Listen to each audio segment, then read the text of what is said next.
নমস্কার বন্ধুরা, বাংলার স্বাদে আপনাদের সবাইকে স্বাগত।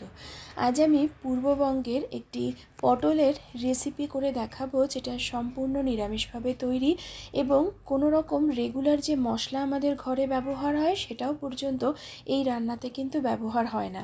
যারা পটল খেতে ভালোবাসেন না তাদেরও কিন্তু এই রান্নাটি খুব ভালো লাগবে এবং এটা আপনারা গরম ভাতের সাথে সার্ভ করতে পারবেন। চলুন তাহলে শুরু করা যাক।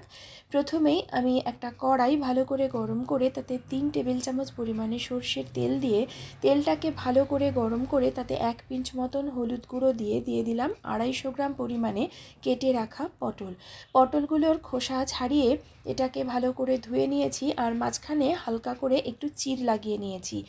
এবারে আমি এর মধ্যে সামান্য একটুখানি লবণ দিয়ে মিডিয়াম লো ফ্লেমে এই পটলগুলোকে ভেজে নেব। তবে পটলগুলো কিন্তু এই রেসিপিতে খুব বেশি কড়া করে ভাজা যাবে না, তাহলে এটা খেতে ভালো লাগবে না। দেখতেই পাচ্ছেন পটলগুলো হালকা করে ভেজে নেওয়া হয়ে গেছে। এখন এগুলোকে আমি কড়াই থেকে উঠিয়ে রাখছি। সমস্ত পটল তুলে নেওয়ার পর যে তেলটা আছে তাতেই রান্নাটা করে নেব। আপনারা চাইলে আরও কিছুটা তেল দিতে পারেন। এবার এই তেলের মধ্যে দিয়ে দিচ্ছি 1/4 চামচ কালো জিরে, তারপর এতে দিয়ে দিচ্ছি নারকোল কোড়া। একটা মাঝারি মাপের নারকোলের অর্ধেক মালা আমি কুড়িয়ে নিয়েছিলাম। নারকোলটাকে দিয়ে এখন খুব ভালো করে ভেজে নেব, বেশ একটু লালচে করে, যাতে করে নারকোল থেকেও তেলটাকে যেন ছেড়ে আসতে পারে। এখন দেখতেই পাচ্ছেন নারকোল থেকে সুন্দরভাবে তেলও ছেড়ে গেছে আর নারকোলের রঙটাও চেঞ্জ হয়ে গেছে। এবার এতে আমি দিয়ে দিচ্ছি 4 টেবিল চামচ পোস্ত বাটা আর 2 টেবিল চামচ পরিমাণে সাদা সর্ষে বাটা।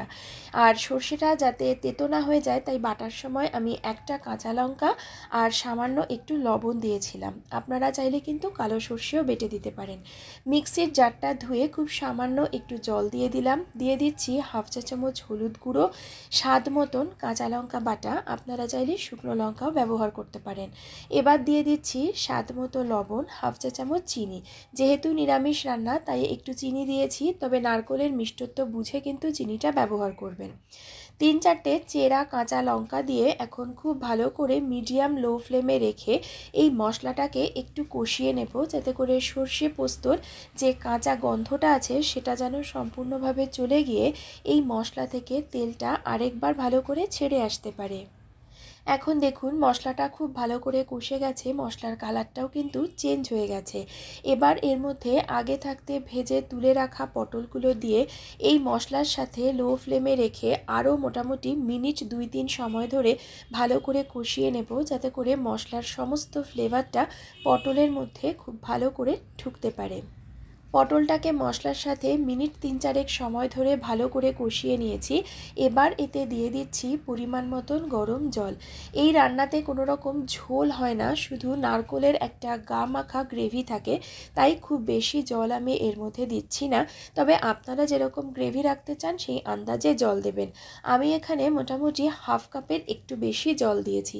জল ফুটে উঠলে এটাকে ঢাকা দিয়ে লো ফ্লেমে রেখে দিচ্ছি, যতক্ষণ না পটলটা খুব ভালো করে সেদ্ধ হচ্ছে। মোটামুটি 7-8 মিনিট পর ঢাকনাটা তুলে নিলাম।